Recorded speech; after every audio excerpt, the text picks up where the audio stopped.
Elena Roch won first place in the women's division of the Race Around Niederösterreich in 2020 with a time of 22 hours and 36 minutes.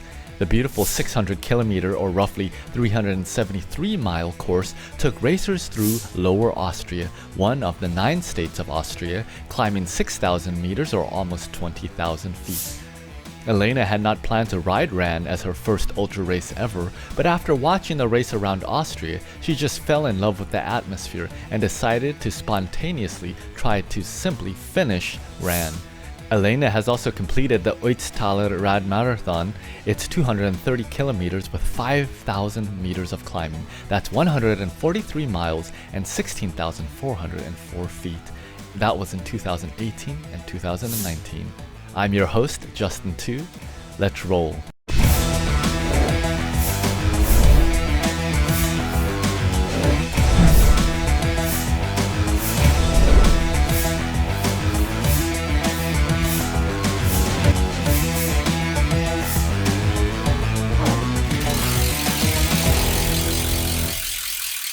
Hey Ultra family, Justin Too here, your host of the Ultracycling show. Thanks for tuning in to today's very special episode with Elena Roch, the female champion of last year's Race Around Niederösterreich.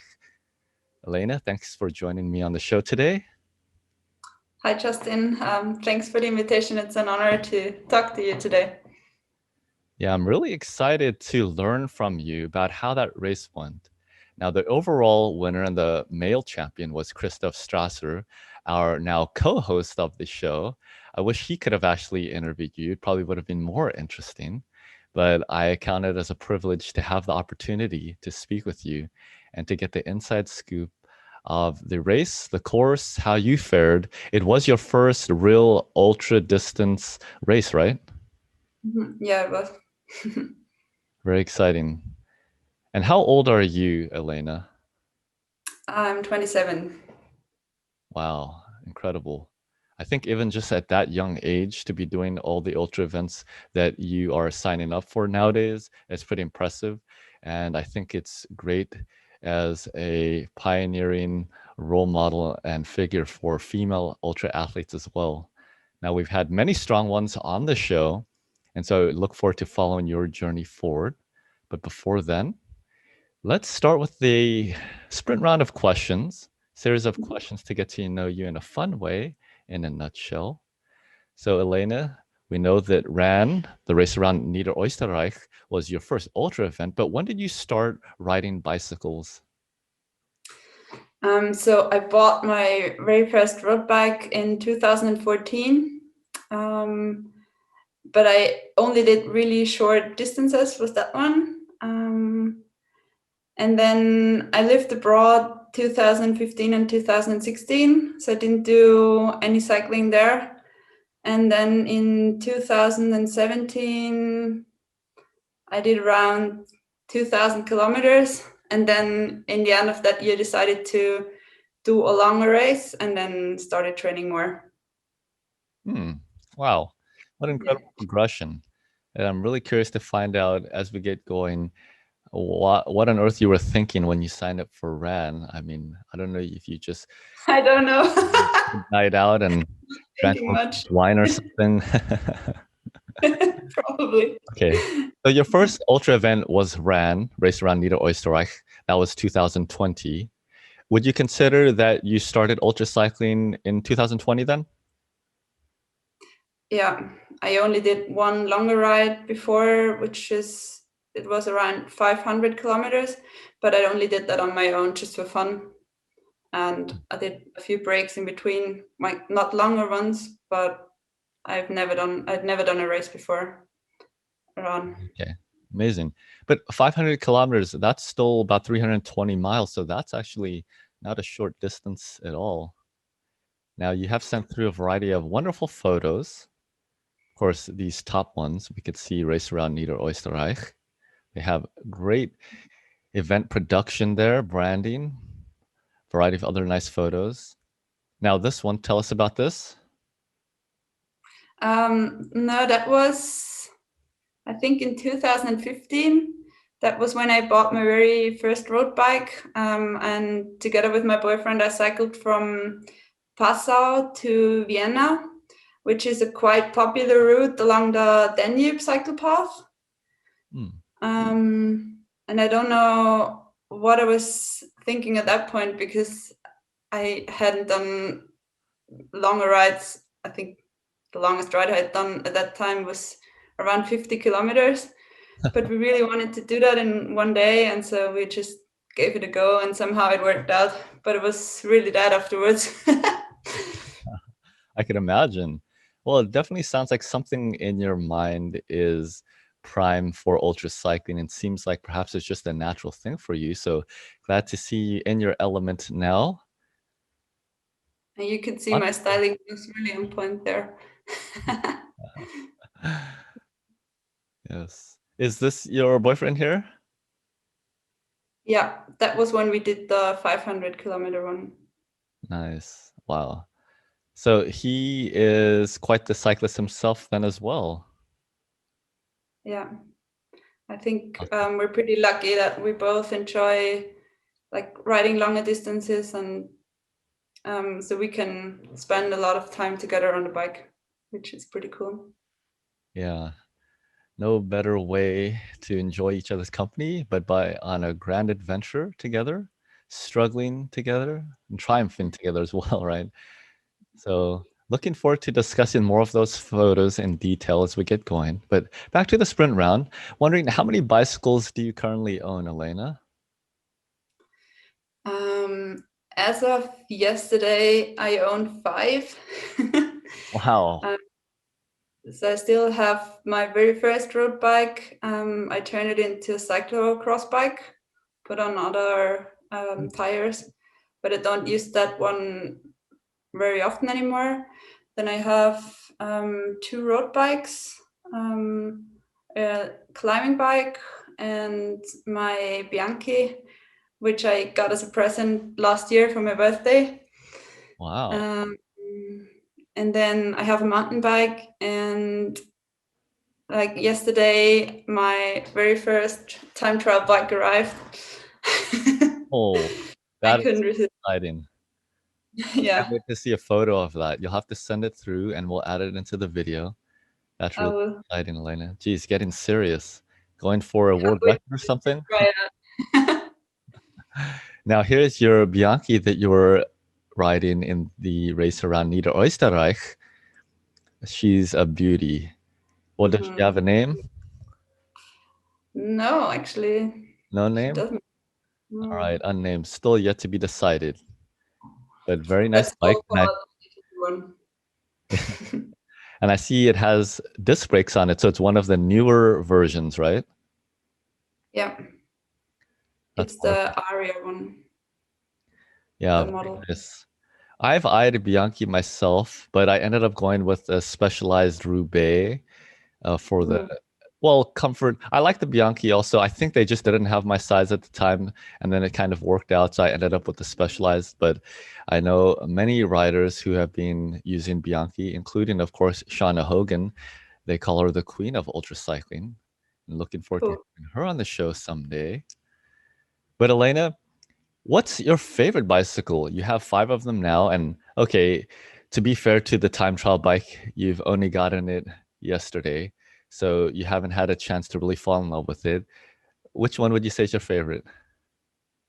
The Bianchi for the looks, and also for the feel.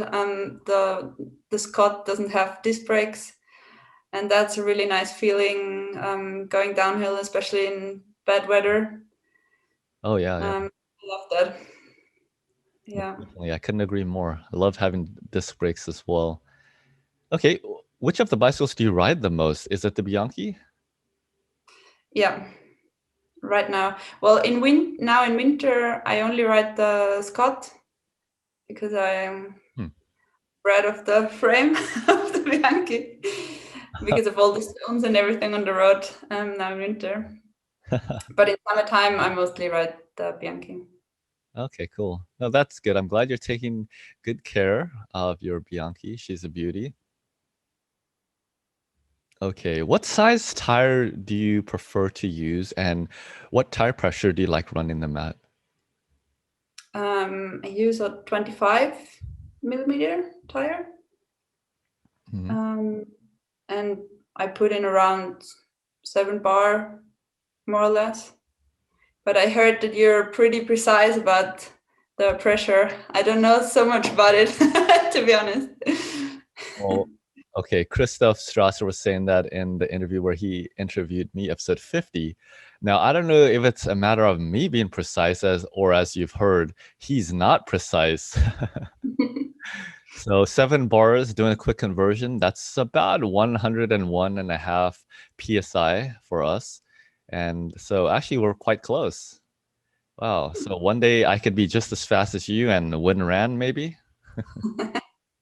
I'm pretty sure you're faster than me. What gearing do you like to use? Any particular preference on your bikes? I have the Ultegra, Ah, yes. and on the time trial bike, I have an electronic one. So I'm really excited about trying that one out. I've always had mechanical ones. Right. So. Yeah. Well deserved. That's super exciting. Now, do you train with a coach? I have been training with a coach for about 1.5 months now, but I had never trained with a coach before. Ah, So it's like, my training wasn't really structured, to be honest. right. Now, do you plan to do the race around Niederösterreich this year? I haven't completely made my mind up, but I would love to. I might do it. I haven't signed up yet, but it would be cool. Now, I'm not sure. When is the next edition? It's planned in the beginning of May, so not sure what the pandemic situation will be like then.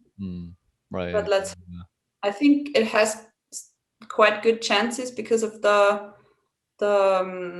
starts. It's not a mass start, so I think it might be. Yeah, well, Possible. I hope it will be put on. I know RAN is just such a well done event. I loved the live streaming as well. It was very high quality, and even from here in California, I was able to follow along. And yeah, all the best for that. Now, how fit would you say you are on a scale of 1 to 10, 10 being super fit right now? Oh, that's pretty hard compared to, I mean, to whom you compare yourself. No, just yourself. How are you feeling? I feel pretty good at the moment. I mean, before Christmas and after Christmas, I was able to do lots of riding because I had 2 weeks of work. So that felt pretty good. And right now, I'm doing lots of different activities like cross-country skiing, ski touring, running. Wow, So it's impressive. pretty nice to get in a bit of variety, and it feels good. Yeah, the cross training is important, and I'm sure it'll do you a lot of good. So would you say like maybe around a 7 or 8 in terms of your own fitness? Yeah, Yeah. maybe like. Now, when you're training, I suppose now with the coach, you're training by time then? You're doing a lot of intervals? Are you doing a lot of indoor riding on the stationary bike? Yeah, I do. It's the first time I'm doing really structured intervals, and it's hard. I mean, before I also like to do intervals by myself, but just not that structured. So I just went up the mountain and back down and did that 3 or 4 times, but nothing really structured. Yeah, well, it'll be exciting to see how fit you become through working with your coach's plan. I mean, even without any structured workouts, you did very well. It ran, and I'm sure in many of the other rides and adventures you've done. So it's very exciting. Now, I'd imagine at the beginning, when you started your plan, did you do some kind of FTP, functional threshold power test or ramp test or something like that? Yeah, like the lactate threshold. I did that before run actually, because when I signed up for Run, that was about a month prior to the race, and it was a really spontaneous decision. I hadn't planned on signing up actually. So after I signed up, I was like, what did I do? What did I do? So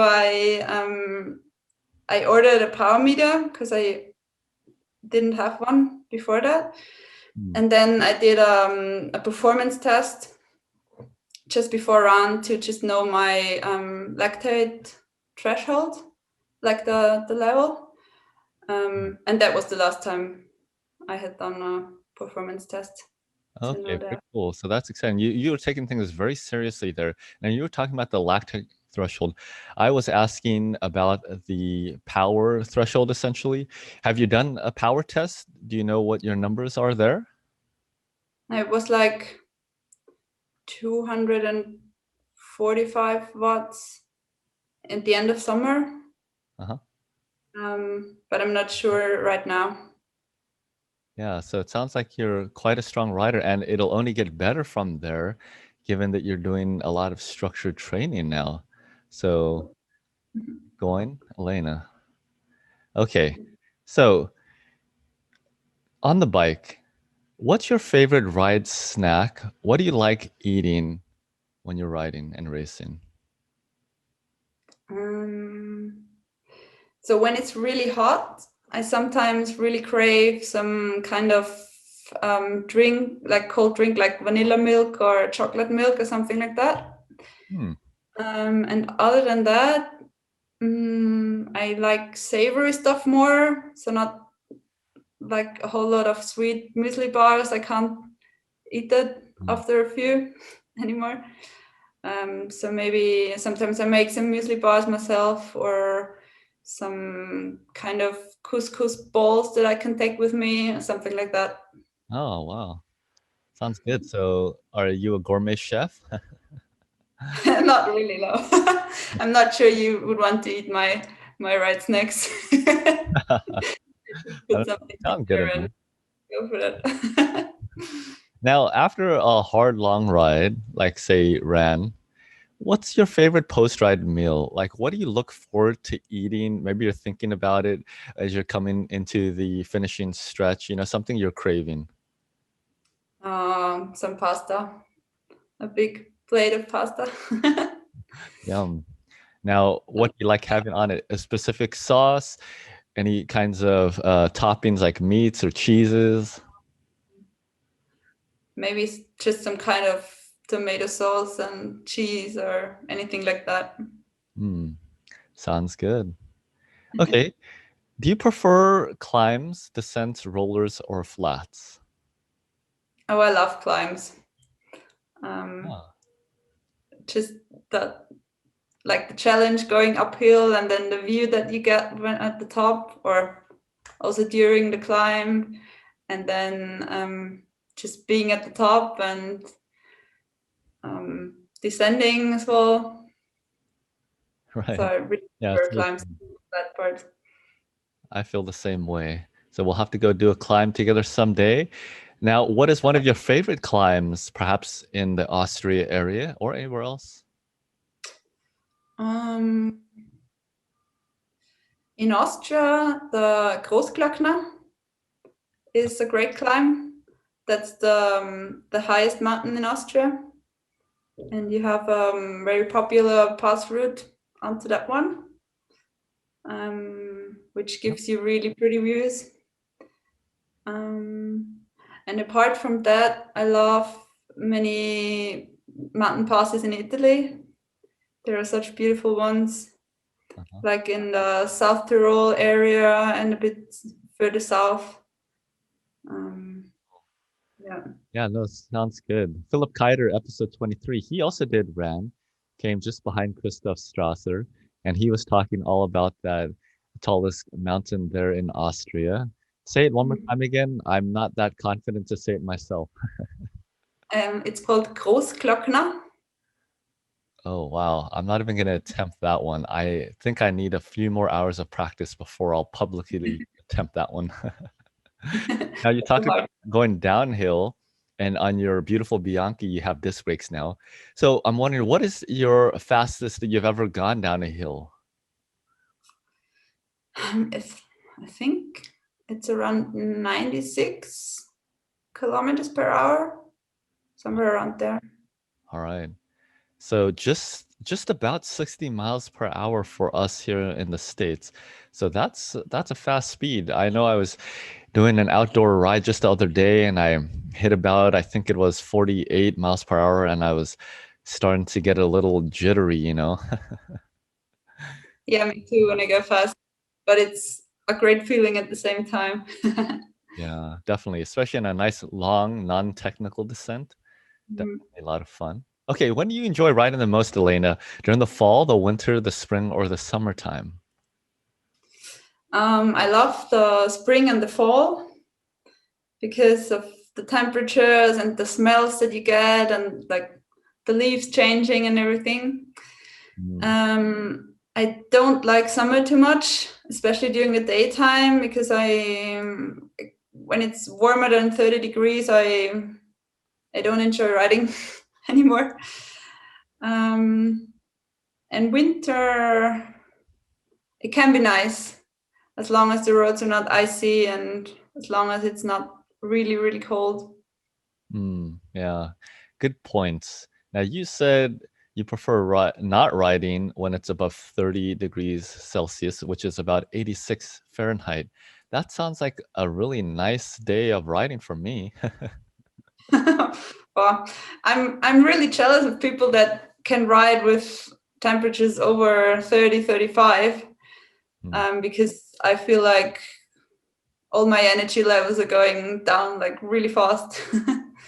Yeah, that's true. Now, in the race around Niederösterreich, now that was during what, like the fall time, right? So what was the like highest temperature that you reached and also the coldest temperature? I think the highest was a bit below 20 um, during the daytime, and then the lowest was around 0 degrees Oh, wow. So during the definitely night cold and in the actually. morning. Right. So, Yeah, a lot of people after the race said that they were really cold. I didn't feel it too much. I think I was just at the time when it was coldest, I was really in the flow, kind of. So it wasn't too cold. wow. I guess your mind was just frozen. You couldn't think properly Yeah, at how cold you were. probably. So for us here in the US, that is between 32 degrees Fahrenheit and 68. So 68 is beautiful weather. That is amazing. You know, you can go out with shorts, everything. But 32 degrees, that is literally freezing. So, wow. Does it ever get that cold in California when you're out riding? Generally not, especially here where I am in the San Francisco Bay Area where it's sea level. So it's very rare that you would even get into the high 30s in a particularly bad winter. But I would say it's quite common to be in the 40s and 50 degrees Fahrenheit. And just estimating without doing a calculation, I guess, probably what, between 5 to 10 degrees maybe at the coldest. But generally, it's pretty moderate here. Now, we are blessed in California. Of course, the country is very large, people on the East Coast, and even when you get into the mountains, not just in Colorado, but there are a few here in California, the Sierras, Lake Tahoe is very popular, Yosemite, and then you can get to the colder temperatures with snow and ice and everything. Mm. Now, Must be really nice riding there as well. yes, when you come visit, I'll take you to some of the popular climbs and descents. Okay, what time of day do you prefer riding your bike, Elena? I like the mornings and the evenings.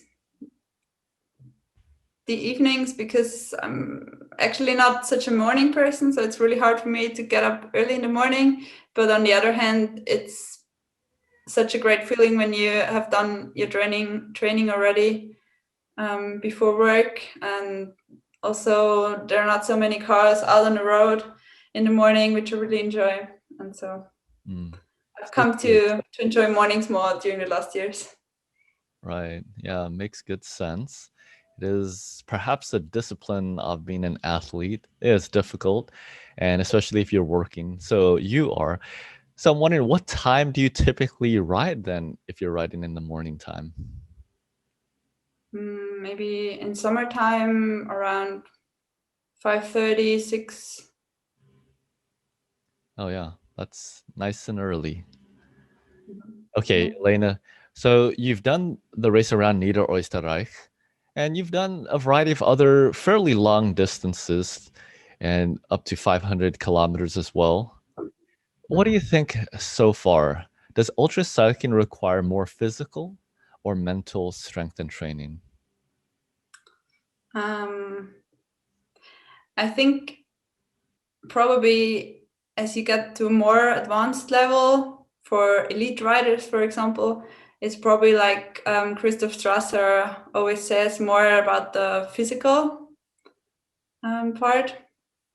But for me personally, it was both, obviously, but more the mental part. Because when I did my first longer distance, like 300 kilometers, I wasn't training much and I had never done such distance before.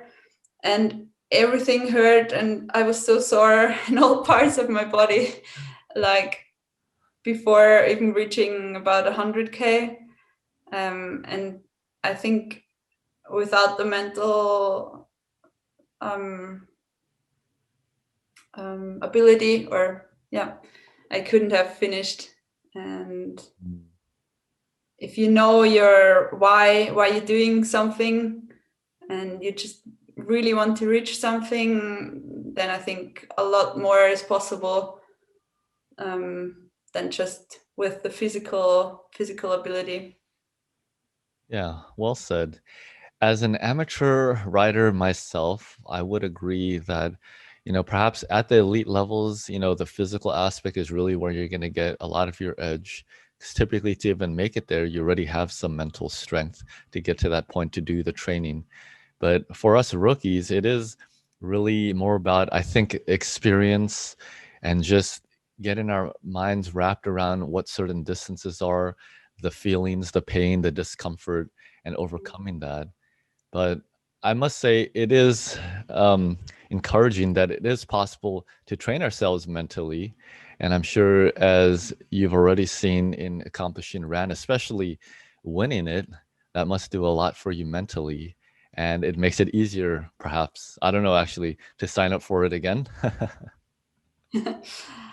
Well, I'm not sure. I mean, it would be a whole lot of different situation before the start, probably, because last year I went into it and I was fine with finishing last because I thought I would be one of the last to finish, or even the last racer to finish it.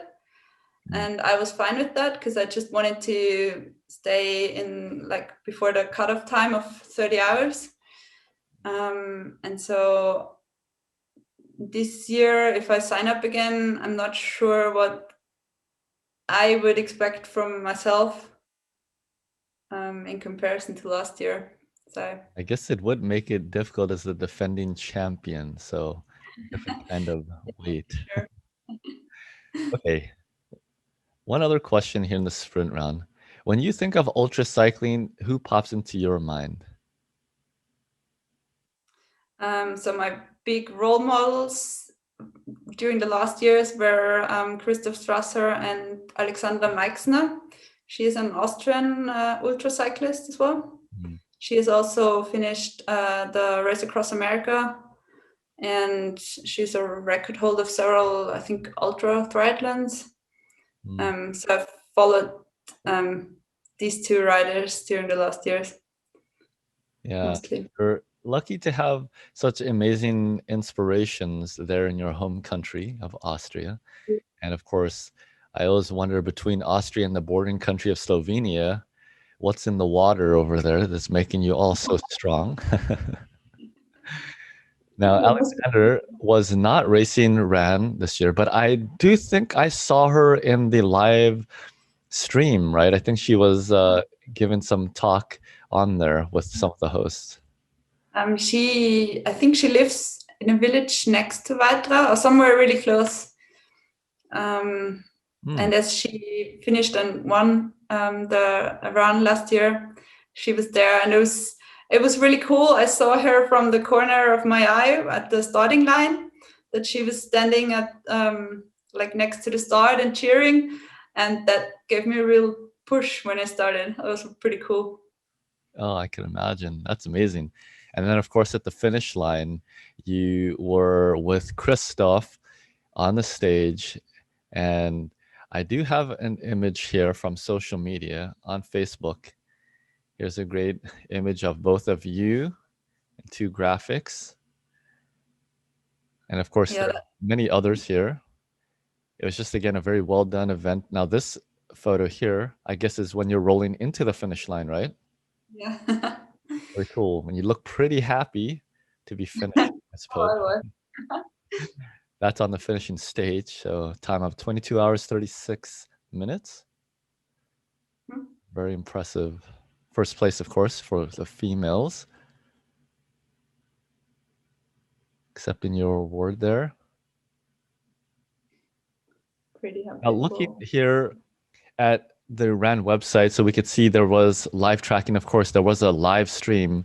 The only event that I'm aware of that did a live stream so well with a really full production. And then, of course, here in the results page, we could see your name here at the very top.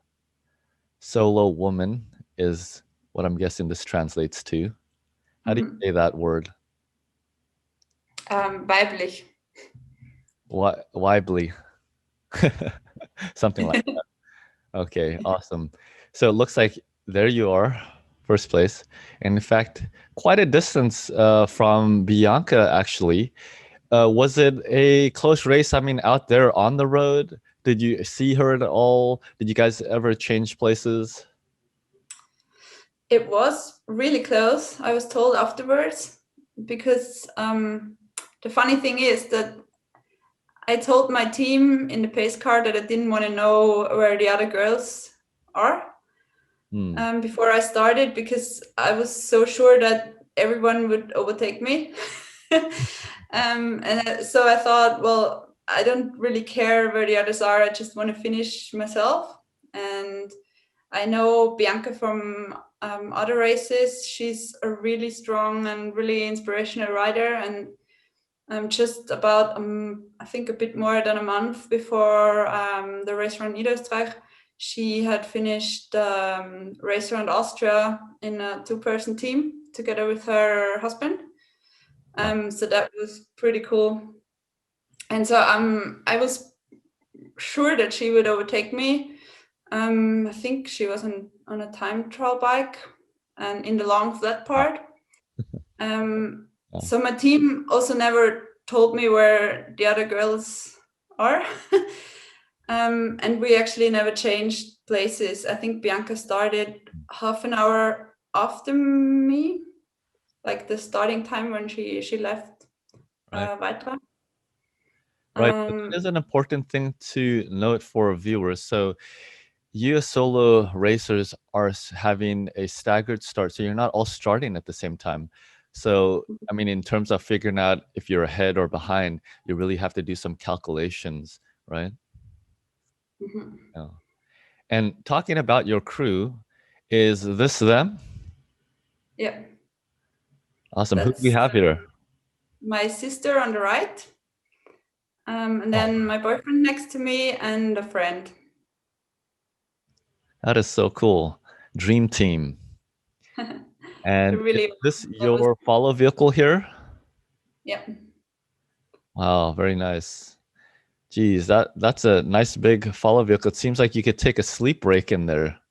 It's like a luxury. Yeah, it was actually the perfect vehicle. It was really spontaneously that we got it, because as I signed up just a month before, we were thinking, which vehicle could we use? Should we use the normal car? And then my boyfriend's parents are wine growers, so they have this vehicle for getting the wine to their customers. So we could use that. Oh, that's so awesome. That worked out perfectly. Who would have thought? So I guess wine growers are well positioned to become ultra endurance racers and crew members. Yeah. That's awesome. So here in California, of course, we have Napa Valley and Sonoma, very popular winelands. So anybody looking for good crew members, I suppose, should go there and find some of the wine growers. No, that's very cool. And then, of course, here it looks like at the finish line here, holding up your award. There's your crew as well. Yeah. And how did It was, your crew fare? I mean, have they had any experience with ultra events and crewing? no, and that was so cool as well because we were just not sure what would happen at the race, as no one had any experience. But they did perfectly, and it was so much fun. And I was a bit afraid that they would be like bored during the race. So my mom put a blanket and some cushions for my sister in there because she said, "Yeah, well, you will be bored after a few hours, so you can go to sleep on the in Yeah. the back of the van." And actually, they were also like fully excited about the race the whole time during the race, and it really pushed me as well to see how much fun they had in the pace car, and that was really cool experience. Oh, that's so awesome. Were they able to call into the live stream when you guys were out there on the course? No, they didn't. I think we didn't have any signal at the time they were supposed to call them or something like that. Right, right, right. Now, talking about the course, I do want to switch over now to see some of that so we can get an idea of what you were riding and what the conditions were. So, of course, here's the route. Now, if we zoom out first to give everyone an idea of where Austria is, if they're not familiar. So, of course, looking out here at the map, and if we zoom in, of course, Central Europe here. And again, we were talking about Slovenia down below here, south of Austria. And then as you go into Austria, it's this top right portion. Interestingly, though, in our episode with the organizers of RAN, Christian Troll and George Franschitz, they were educating me. And, I thought it's called Lower Austria translated, Niederösterreich. So I thought it was the lower section of Austria, but actually turns out it's talking about the elevation of the country. And I guess this is the lowest area of Austria, right? Yeah, something. I think Georg explained it. I didn't know that so much in detail either. Yes. So it makes sense. So you're from the wine country essentially. And of course, that's where all the ultra cycling crew members and races are, I guess, because you have the sprinter vans and everything. So I guess it makes sense now why you're doing ultra cycling. Philip Keider is from there as well, I think. Oh, really? Okay. So there must be something. It's not in the water. It's actually in the wine. That's what it is. So I'll have to ask Christoph the next Wine. time. So if you want to come and visit, not only for the cake, but for the wine. Yes, yes. George and Christian were telling me about the delicious cake, even that they were serving there in the race.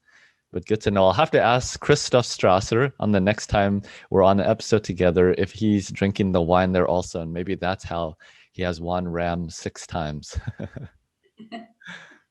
Now, going back to the course, if we look down below at the elevation, so you kind of start a bit of a elevation and then it drops down. And as you mentioned, you kind of get a nice flat, fast section, right? Before you hit the latter half of the course where you're doing some climbing. And of course, we're doing a clockwise loop around Lower Austria. And of course, it starts and ends in Weitra, as you mentioned earlier.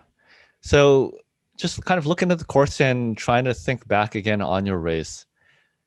I'd like to understand the different sections of the ride and how you were feeling as you were riding along the course.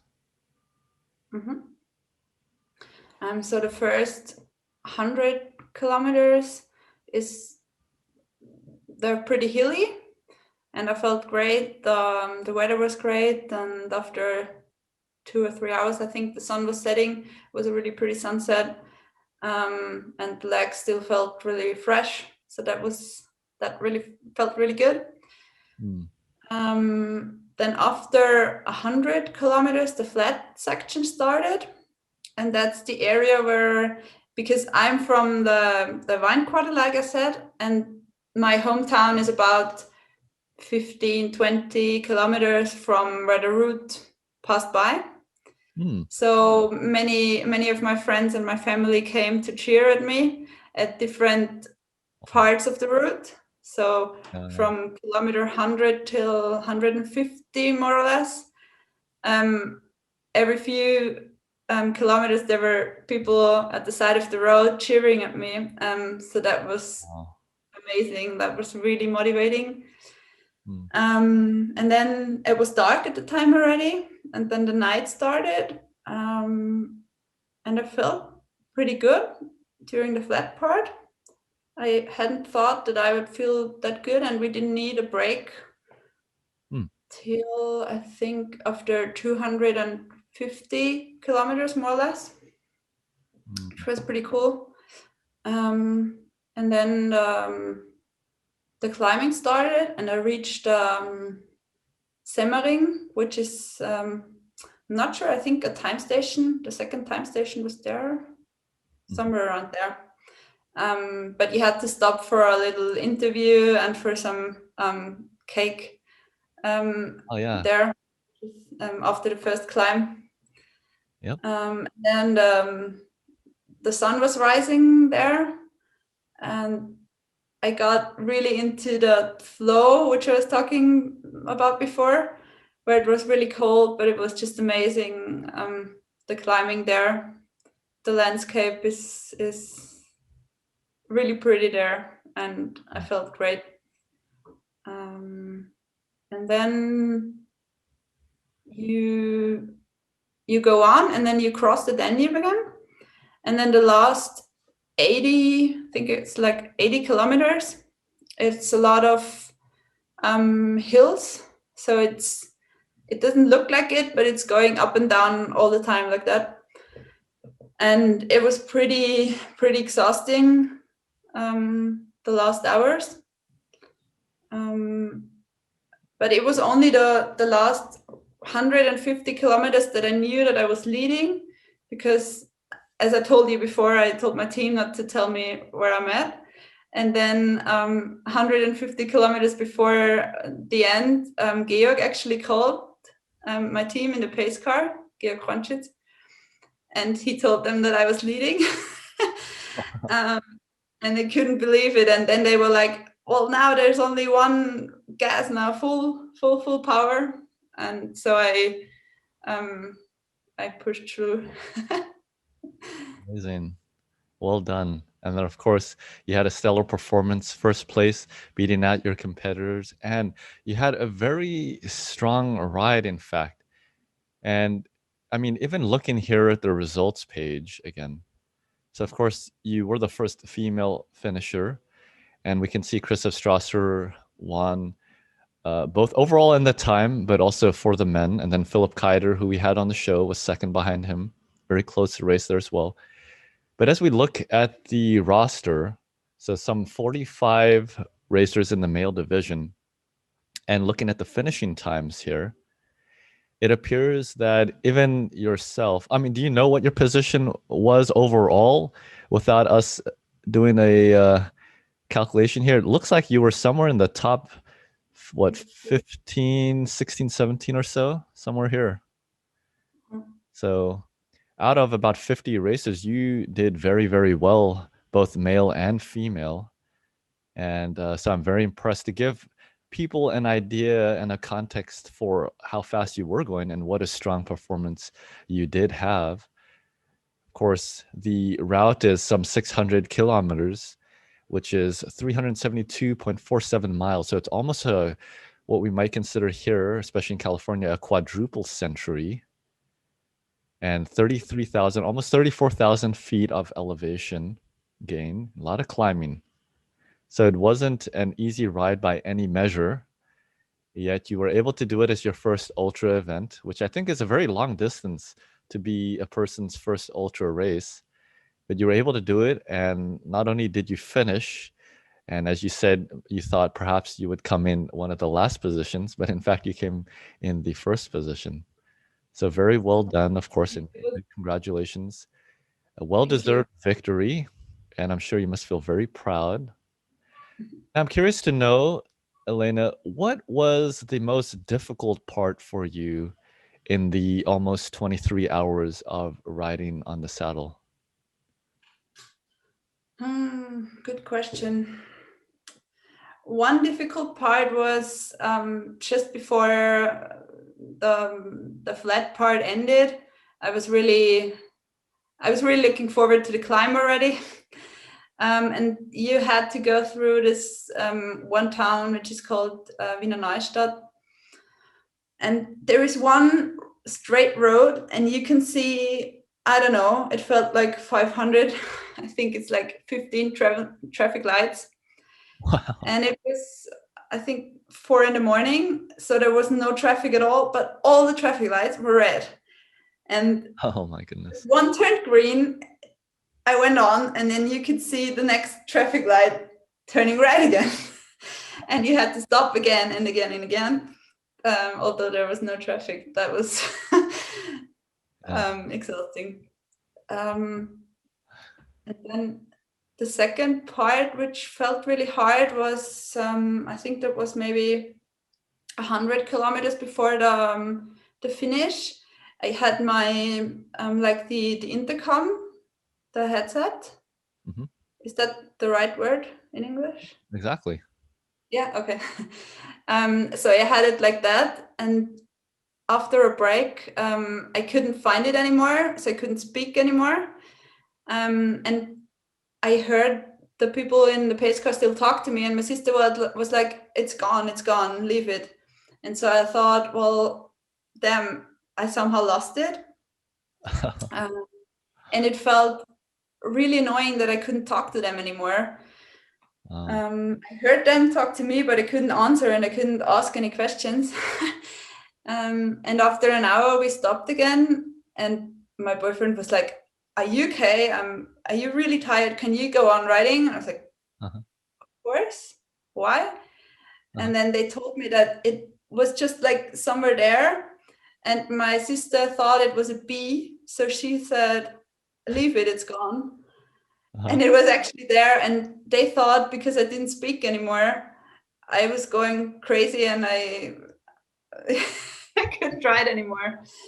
That's hilarious, Elena. What a funny story. Yeah, so I have a photo here. Of course, you can kind of see it there, the intercom or the microphone. And I wonder if we could see it in another photo here. You can kind of see it at the angle. So very common to use in long distance events to communicate with the crew.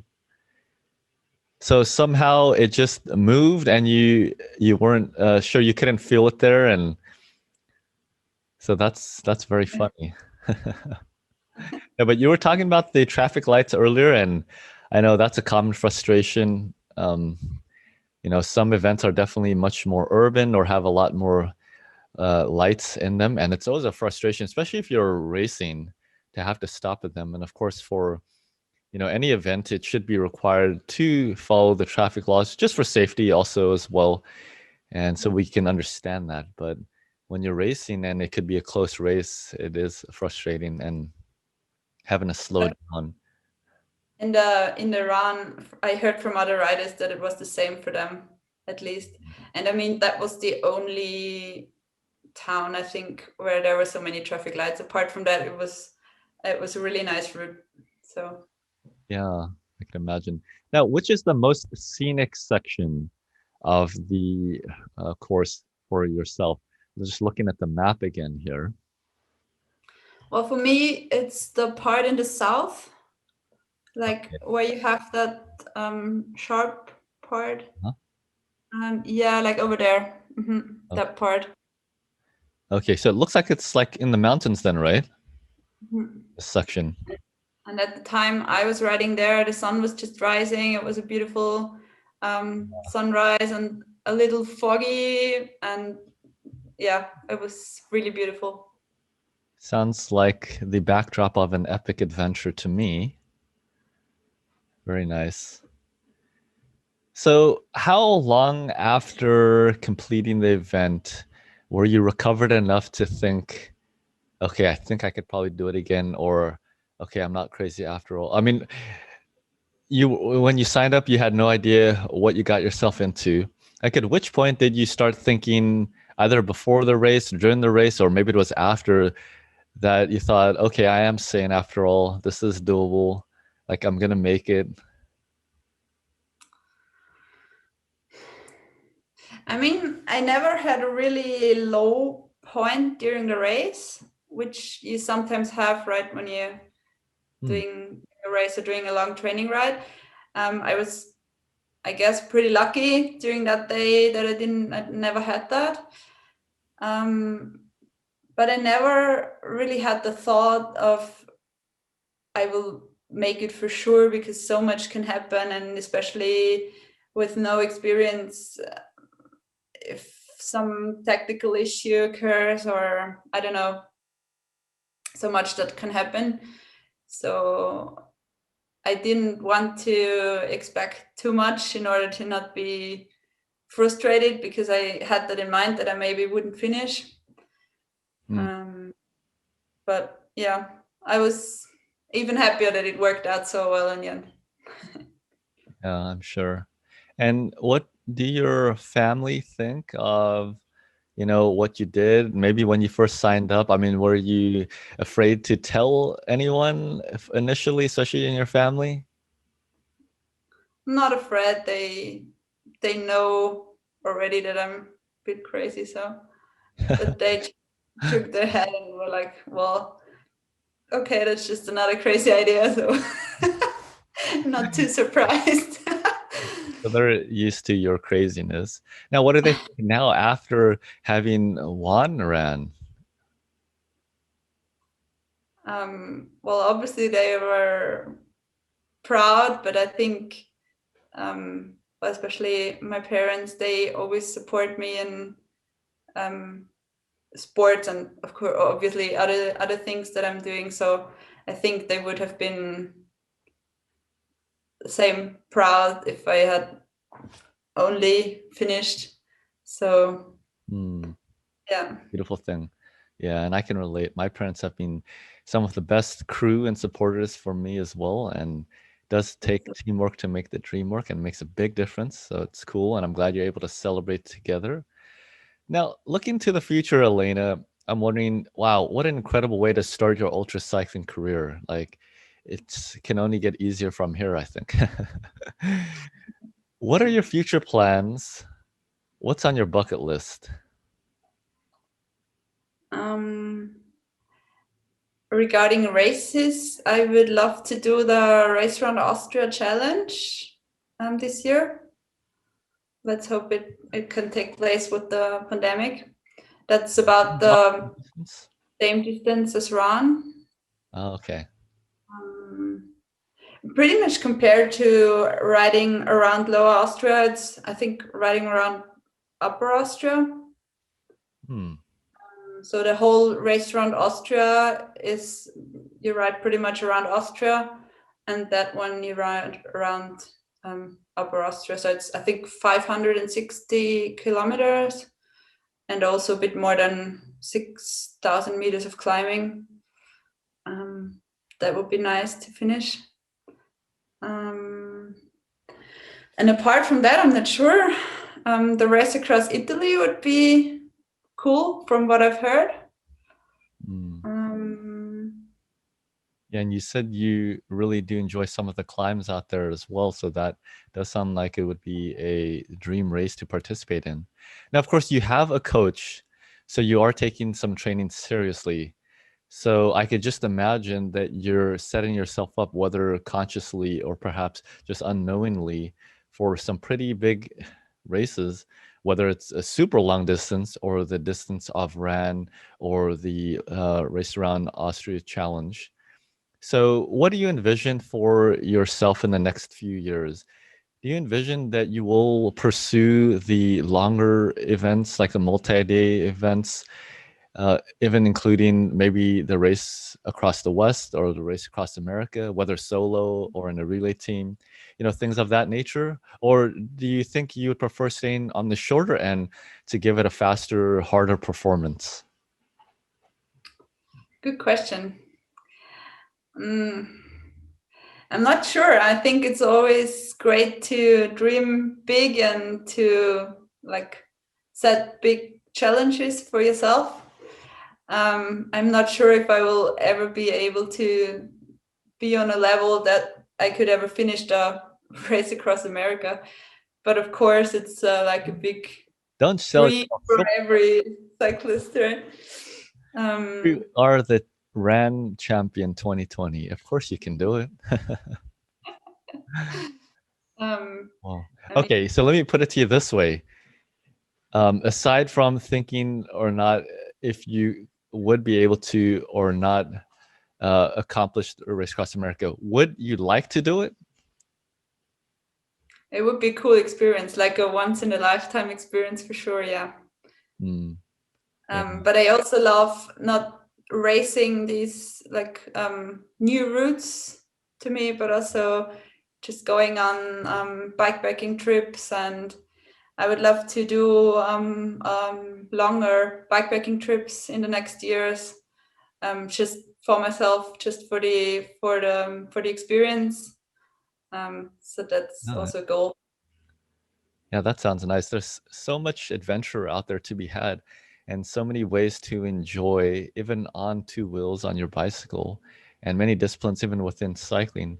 Now, I'm curious, okay, there is bikepacking and then there's kind of randonneuring. Would you consider doing something like Paris-Brest Paris, or have you done any of the brevets or anything like that out there in Austria or in other countries? I haven't done any, but I have looked into them. Hmm. I've looked into London, Edinburgh, London, but I saw that I think it only takes place every 4 years, and it was supposed to take place this year, but I saw that they postponed it to 2022 because of COVID. So maybe that would be cool. Yeah, that Something like sounds fun. Now, how about other countries? So you mentioned Italy. Where else would you like to either race or do some bike packing? I would love to do a longer trip over several months, maybe going into East Asia, Southeast Asia, and then finish off somewhere in Australia, New Zealand. Wow. And there are pretty cool routes in South America as well. That would be amazing as well. Yeah, cool. So many amazing places around the world. It's hard to decide. From our conversation, it seems like you very much are an adventurer. So that's very cool. And I'm glad you're able to do it with your boyfriend as well. It must be so much fun and being able to enjoy that together. Now, I do want to show some of the other photos that you sent through, some of the other adventures that you have had. So perhaps let's start with this one here. What are we looking at here, Elena? That was the first time I cycled up real mountain pass. In 2016, I moved to close to Innsbruck, which is in Tyrol in the Alps, just in the western part of Austria. And that's when I started doing bigger mountains. Okay.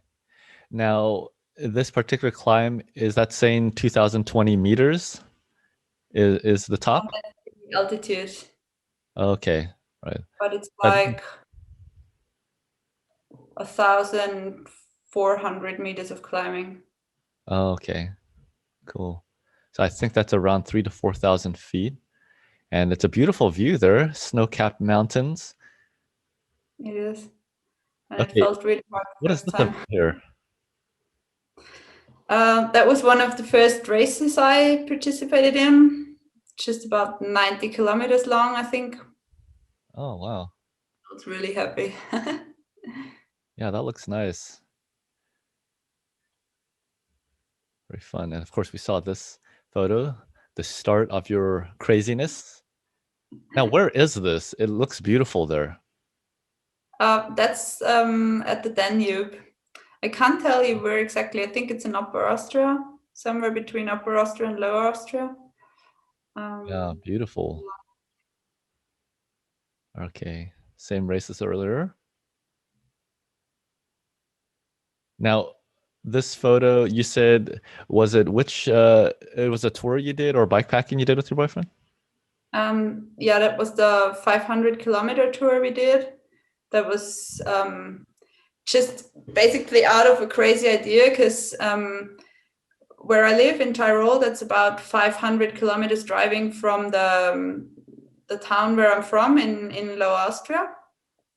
And so sometimes we're doing the drive quite often when we're going home for family events or something like that. And it was Mother's Day that weekend. And I was like, I'm tired of driving again. We could just go home by bike and just cycle through the night. So just save time being in the car. So that's how I came Okay, up with 320 miles. That is, I don't know if I would choose that over just driving. that was much better than driving. Yeah, no, I can imagine. Actually, I used to have an annual tradition with my brother when we were in university. And on Thanksgiving Day here in California, in the US, we would bike home to our parents. Now, it was a much shorter route, so it was much easier to do. It was only about 110 miles or so. And so just a very short century. But back then, when I just started university, I wasn't much of a cyclist, let alone an ultra cyclist.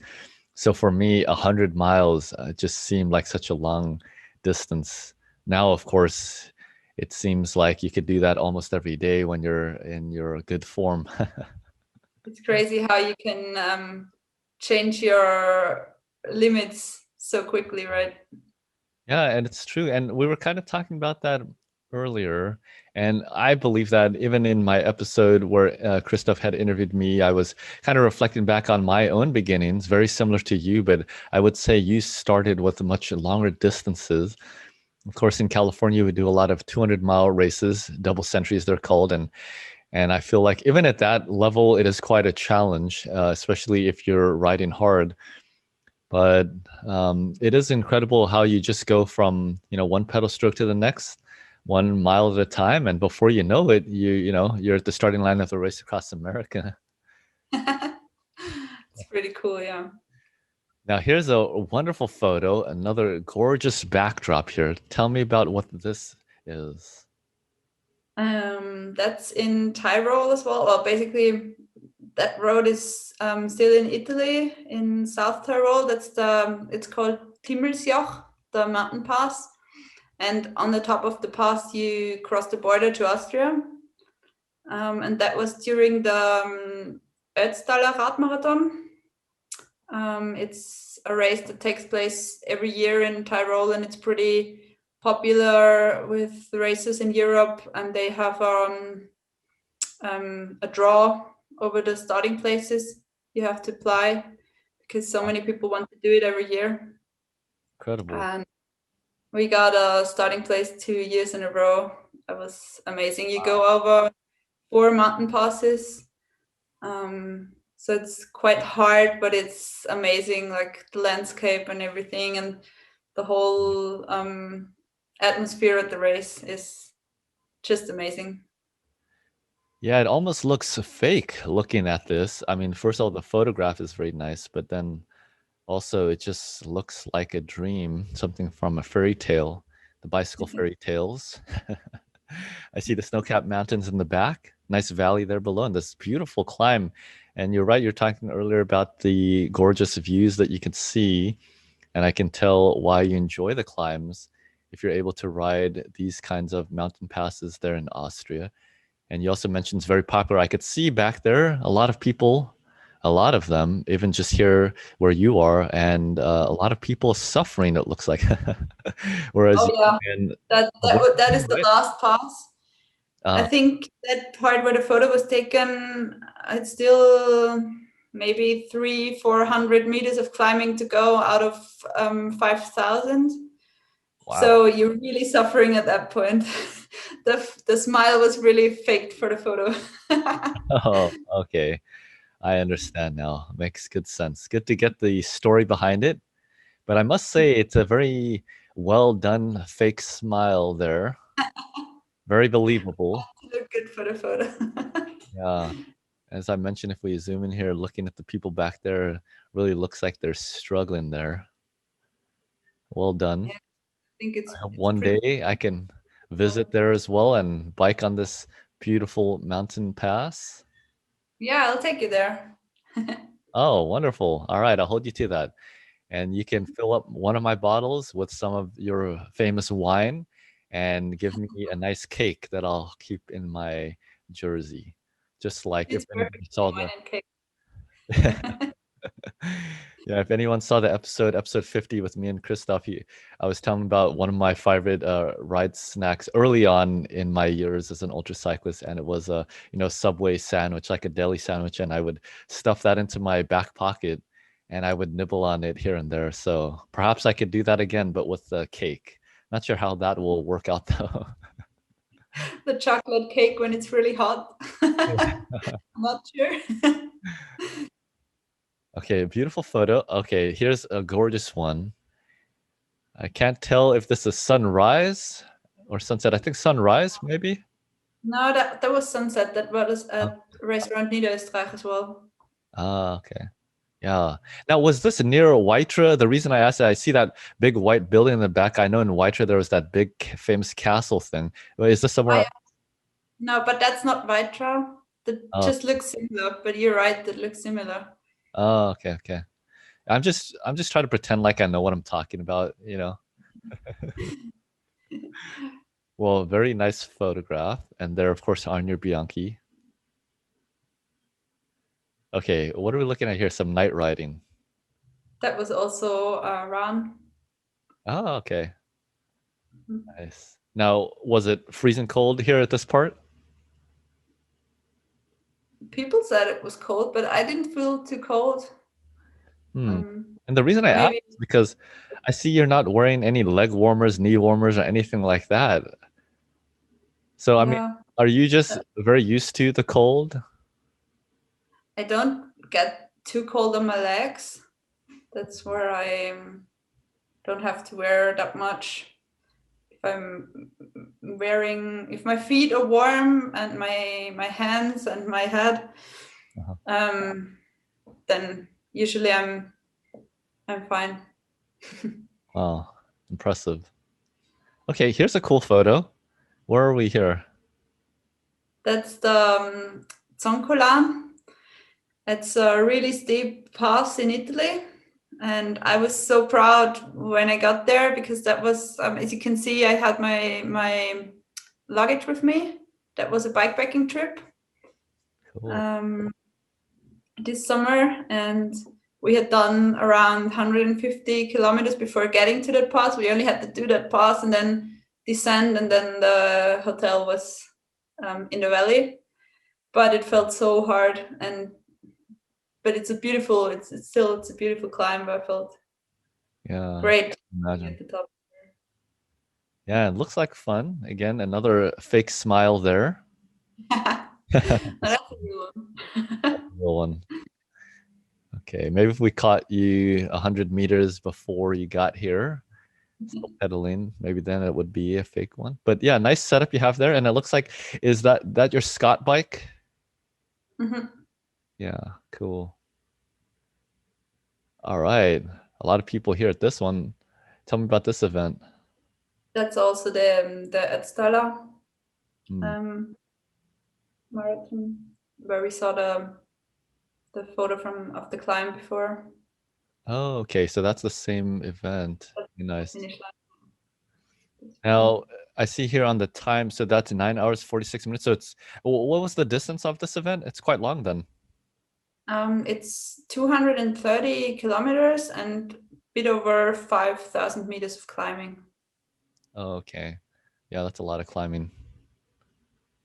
Nice. Okay, same event here. Yeah, the same, but a year before with not so nice weather. Yeah, I see that. Wow, it's raining. Now, was it cold? Yeah, it was really cool. Okay, so it was cold, but Landing from yet the again, passes. uh, Sorry.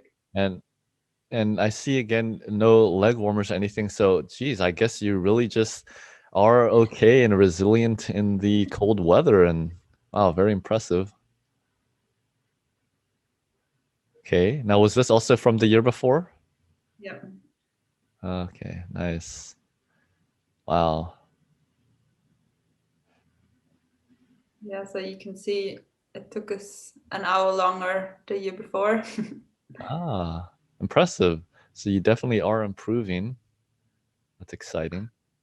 Yes, but I think I improved a little, but you can also not compare it that well, because on some of the descents you can go really fast when the weather is good. And in the first year it was just so foggy you couldn't see a lot on the descents and raining, and Right. I had my final exam at university just 2 days later, so I didn't want to risk missing that because of being in hospital or anything. So I went rather slow. Yeah, smart. Got to play it safe. Okay, now what was this photo from? Was this from the event? That's another race last year, Okay, in Lower Austria as well. nice. That was great race. And that's in Italy, bikepacking. That again, that backdrop, it looks so beautiful. It looks fake. I mean, so majestic. The mountains It really, there with the that, clouds. Yeah. if you have people from Europe listening, maybe that's it called Passo del Vivione, and it's an amazing climb. It's so cool.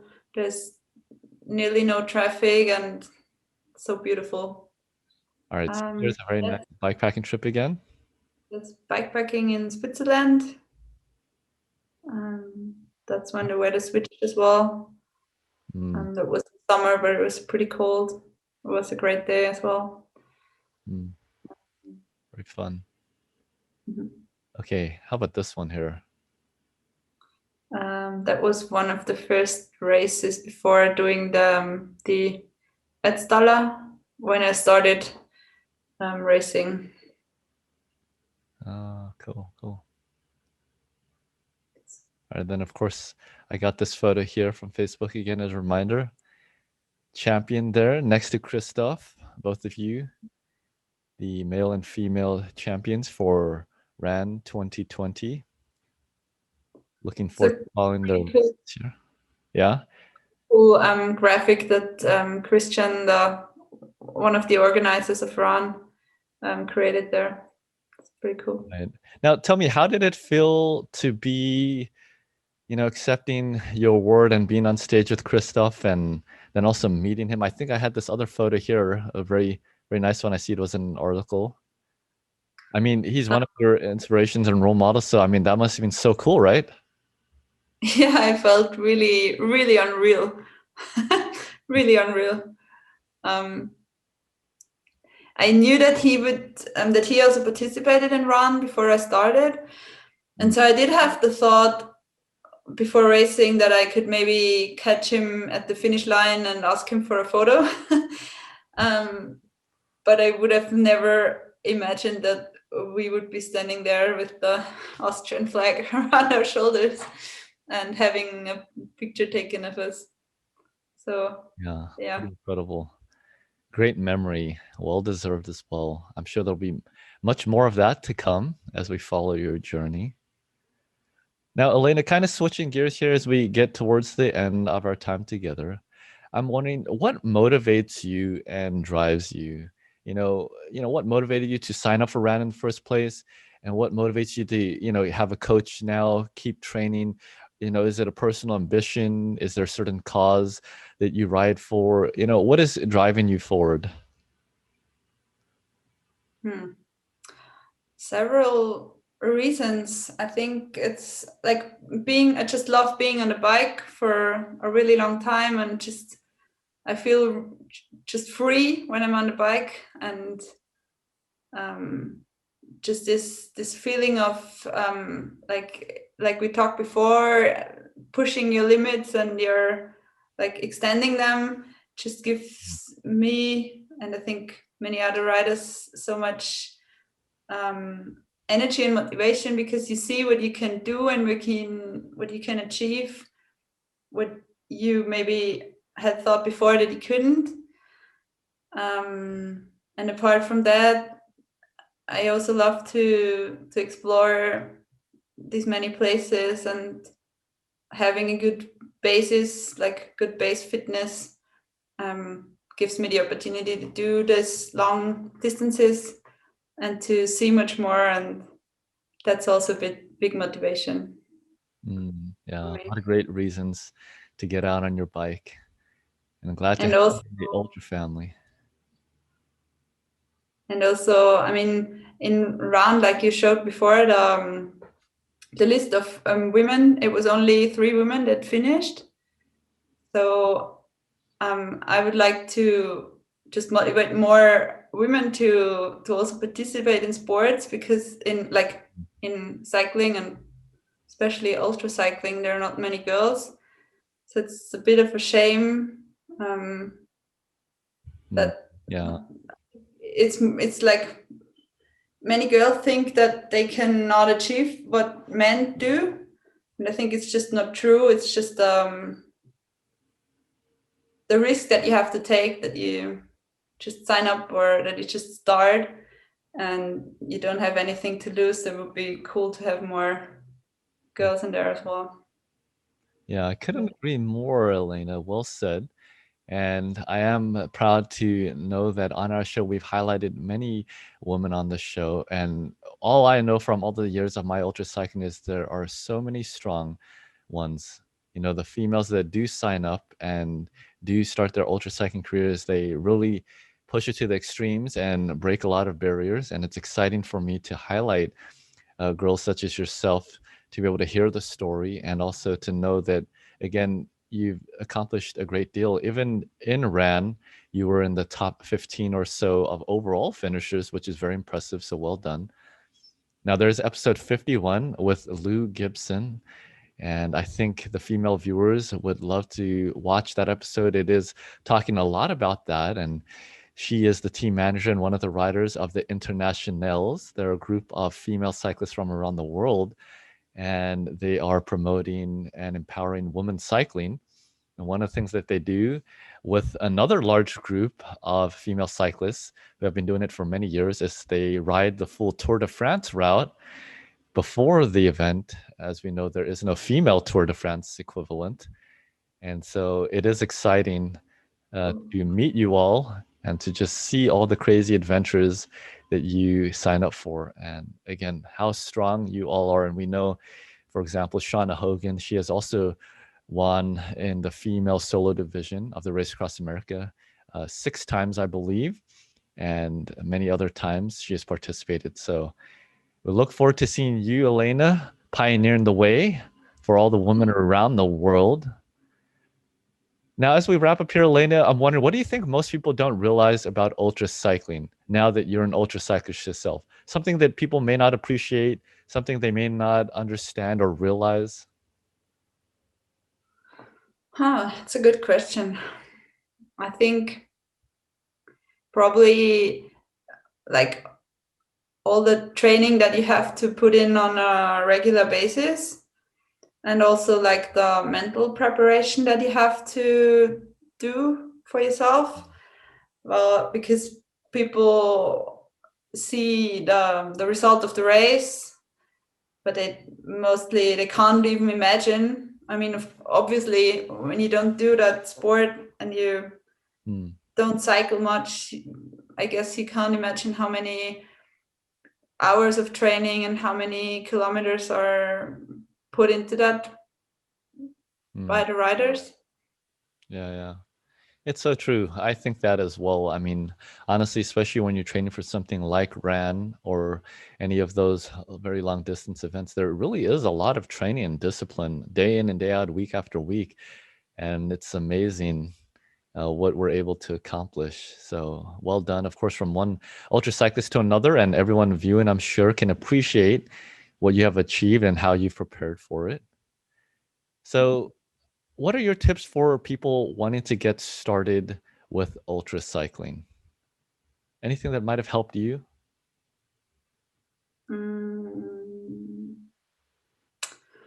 I think the most important thing, well, at least for me, it was to just trust your feeling and just go for it. Because I watched Race Around Austria, which was a month before Iran, and I hadn't planned to sign up for it at all. But I got so emotional watching the riders, and I thought I just have to do it, even though that was just my heart that told me I have to do it, and my head told me, you're crazy, you can't do that, you have no experience whatsoever. So I think that's important to listen to your gut feeling, so to say. And then what maybe would have helped me a bit more is to try out nutrition that you want to use on a race. In a longer race situation, and to try out your equipment before. I bought new shoes, and I hadn't used aero bars before. I bought that just a few weeks before the race, so I had a few problems. So I mean, if you have some more time before that, to just get used to all the equipment that you will be using in a race. Yeah, so true. Yeah, it's amazing how many small details there are and how much there is to learn. And that's why experience plays such a vital role, but also perhaps experienced cyclists as you have as friends or crew members who can advise. And believe it or not, there are people, including one guest that we had on the show in one of the first episodes, who in doing the race across America was wearing brand new shoes also there at the starting line. And of course, he ended up having to switch into, fortunately, he had some older ones with him after a couple 100 miles because his feet were killing him. And in fact, it was one of the reasons that made it very difficult for him. But it seems obvious when you talk about it, maybe now as we're talking and as you look back. But you know, as you're preparing for something, especially if you're not experienced, it doesn't seem obvious, right? It seems obvious, in fact, to get a new pair. Yeah, and in my case, it was because I only received the Bianchi like 3 weeks before the race, but I really wanted to use it because I knew it was much more aero than the Scott bike. So I did a bike fitting, and I had really old shoes. And the bike fitter told me, if you can, just get new shoes before the race because you can save several watts. So I thought, well, gives me a reason to buy shoes. Well, geez, I wonder if every female is excited about those kinds of shoes. Now, maybe one day in 5 years after you've done all your ultra cycling, we'll have to do a tour of your home and look in your closet, and maybe you'll have a whole closet full of cycling shoes. Maybe, who knows? That'd be fun. All right, Elena, just two final questions here as we conclude our segment together. How would you rate yourself in terms of bicycle maintenance on a scale of 1 to 10, 10 being excellent? You know, simple things like just changing out the tires or lubing the chain to more complex things. Where would you put yourself on the scale? You're a minus. I'm not that bad. I mean, I can do simple things like changing tires, maybe a 3, something like that. But my good luck, or sometimes it's also bad luck because I never got into doing it, is that my boyfriend really likes playing around with like spare parts and changing everything on the bicycle. So I don't enjoy doing it so much. So I just mostly leave it to him, and I'm glad that he does it. Yeah, no, that's good to have a mechanic around you. But to answer your question about the negative, not that you have to say negative, but we did have young Adam Asheville, who probably jokingly he said -2. So what number would you give yourself, 1 to 10? Or maybe like a 3. All right, pretty good. I think I might have said about a 3. Or I might have even said 2 for myself when Christoph asked me. So you're in good company. All right, Elena, final question. Who do you want to nominate for a future episode? Is there a story that you think is worth sharing or somebody that has just inspired you? I would like to nominate 2 people. Yeah. First one is Alexandra Meixner. Oh, yes. I would love to hear more about her stories. I guess she has so many to tell. And probably for the American people listening from America, it would be cool to hear about her Race Across America experiences as well, I guess. Oh, yeah. And then I would like to hear more about Bianca. She's now called Tancha. You get second at run. About her experience at the Race Around Austria, which she did. So second place, right? So this here on the left, that's her. And I've always found it really inspiring what she has accomplished during the last years, and I think it would be really cool to hear more details about it. Okay, thanks for the nominations. Yes, those sound like incredible women cyclists and just ultra cyclists in general. So we'll look forward to having them on the show soon. But for today's episode, Elena, thank you so much for taking the time to share your story with us. I know still at the very beginning of your ultra cycling career, but already very accomplished. And so I personally look forward to following your journey and seeing you at the starting line of some crazy idea that you have again in the near future.